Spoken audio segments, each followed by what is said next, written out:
ce que j'aime jouer, c'est vraiment tout. Enfin, tout, en tout cas, ceux que j'ai fait. Après, qui m'ont le plus marqué, je pense que Trauma, ça a été un vrai. Ça m'a beaucoup marqué. J'ai adoré le faire, mais ça a été hyper dur pour le coup, parce que c'était très prenant. Le personnage, c'est très sombre. C'était des gros questionnements, et le perso, il m'a vraiment, vraiment marqué, moi personnellement. Et après, j'adore, franchement, Maxime dans Planqueur, c'est un régal, c'est cathartique de jouer un mec comme ça, de pouvoir aller autant dans de la misogynie ou des trucs comme ça, avec autant de naïveté. En fait, c'est pas un gars méchant. En fait, je les aime tous. Que j'allais dire que Mika, il est aussi hyper égoïste, hyper sur sa gueule, mais en même temps, tous, je trouve qu'il y a un truc hyper touchant chez eux. Donc même quand je joue un mec qui est insupportable, je vois ce que j'aime chez lui. Et après, entre comédie, drame, tout ça, les, je fais pas une grosse différence. J'aime vraiment les deux. Parce que j'ai envie, j'essaye que ce soit sincère dans les deux cas.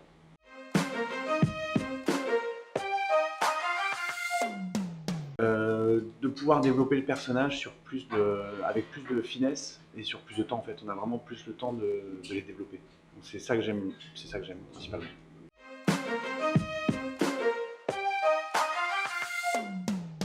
Oh, il y a tellement de trucs que j'ai pas fait, parce que j'ai pas fait grand chose pour l'instant, mais bah, j'aime les persos, j'adore les personnages comme dans Ozark ou dans Breaking Bad ou dans Your Honor, euh, qui, qui, qui deviennent, qui en viennent à devenir des monstres, mais alors que toutes leurs raisons à chaque étape sont rationnelles et bonnes en fait. C'est des gens plutôt bien à la base et qui se révèlent être atroces parce que les conditions font que leur morale est mise à l'épreuve. Et ça, j'adore ce genre de personnes.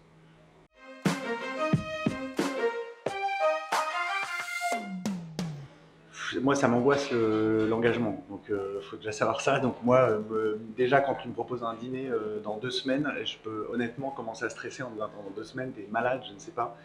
Donc là, imaginez partir sur ces 6 saisons, c'est compliqué.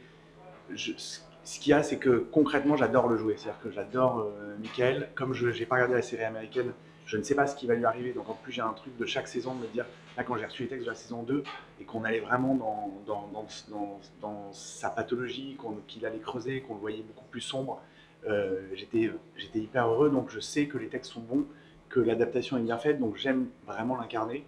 Donc de ce point de vue, je me dis, bah, je peux en faire 12 en fait des saisons. Et après, à titre perso, je me dis, est-ce que je pars pas sur 6 années où je fais la même série, les mêmes équipes, les mêmes choses. C'est aussi s'empêcher de faire d'autres projets ou peut-être c'est d'autres personnages, d'autres équipes, d'autres gens. Donc pour moi, ça serait compliqué de dire non parce que c'est rare d'avoir des rôles aussi, franchement, aussi approfondis et aussi bien. Et puis j'aime beaucoup les gens avec qui je joue, les autres comédiens. Donc je sais pas, franchement, c'est dur.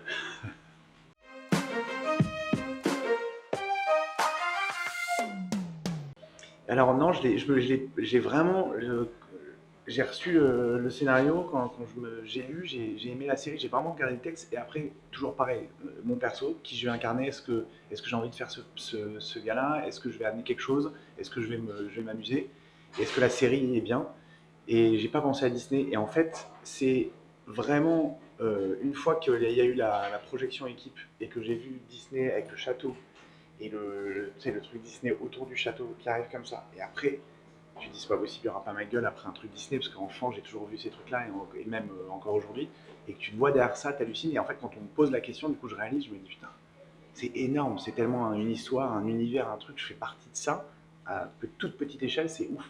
Donc ouais, là maintenant oui, mais pas du tout avant, pas du tout en tournant.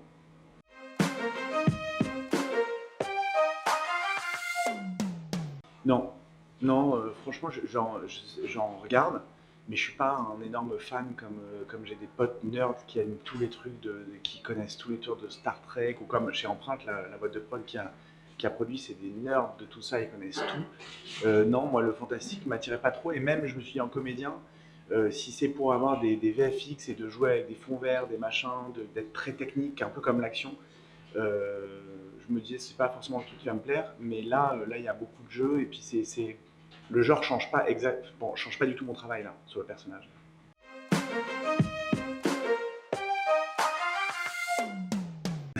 J'ai des projets, mais pour l'instant de toute façon j'ai rien ou quand je peux parler avec des plateformes, parce que les plateformes, pour le coup, elles sont assez secrètes sur ce qu'elles font, elles maîtrisent bien leur communication, donc de toute façon, euh, là, je parle avec une Kalachnikov sur la tête, ne me force pas à dire des trucs. Non, mais c'est que les projets, ça veut dire que c'était pareil sur TF1, France Télé ou Netflix, Canal, tous ces trucs-là, c'est vraiment le projet.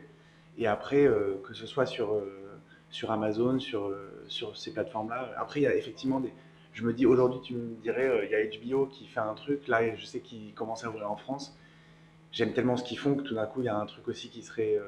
Mais c'est énorme pour nous d'avoir ces plateformes. En vrai, c'est pour la création, c'est génial d'avoir autant de guichets, de pouvoir faire parallèle une série de science-fiction française de genre, enfin, pour adolescents.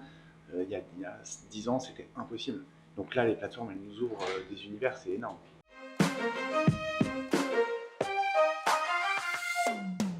Ben, merci de me parler de ça, c'est rare, mais j'ai commencé par ça en fait. J'ai fait une école d'écriture avant de partir aux États-Unis faire l'école de théâtre. Et j'ai jamais arrêté en fait d'écrire. J'ai écrit des pièces de théâtre, puis ensuite j'ai écrit pour la télé, j'ai fait la direction d'écriture, et j'écris des séries, j'écris des unitaires, là je développe un nom. Et là, et à la folie, c'est vraiment, je suis hyper fier, parce que c'est dur quand tu écris juste, je suis co-auteur, et je réalise pas, et donc c'est hyper dur de donner son projet, et ensuite qu'il soit réalisé, qu'il y ait un diffuseur qui mette, il y a beaucoup de gens qui mettent les mains dans la création, et quand en amont, comme pour À la folie, les réalisateurs viennent assez tôt pour qu'on soit sûr qu'ils aient la même vision, qu'on ait le temps de discuter, quand le diffuseur te fait confiance, en l'occurrence le STM6 qui fait confiance, et qu'avec le co-auteur, enfin tous s'emboîtent comme ça donne À la folie où vraiment tu regardes et je trouve ils ont mis en scène des scènes, ils subliment notre écriture. Parfois c'est vraiment pas le cas et t'es dégoûté. Et là sur À la folie, je trouve que tout est bien tombé en place, le casting est super, Marie-Ginin et Alexis Michalik sont super, enfin tout, Ahmed Silla, je ne l'imaginais pas dans un rôle comme ça, je le trouve simple, sobre, touchant, et il est beau, quoi, le film est beau, et puis en plus sur un sujet qui me touche beaucoup, c'est un père narcissique, et sur la perversion narcissique, et ça arrive quand même à être drôle en étant quand même très très dur, en, je pense, montrant très bien, en étant quand même un peu éducatif, sans être lourd, parce que c'est ça qui était de pas faire un truc didactique et chiant, c'était pas le but. Donc ouais, je suis hyper fier du projet, j'ai hâte qu'il soit diffusé.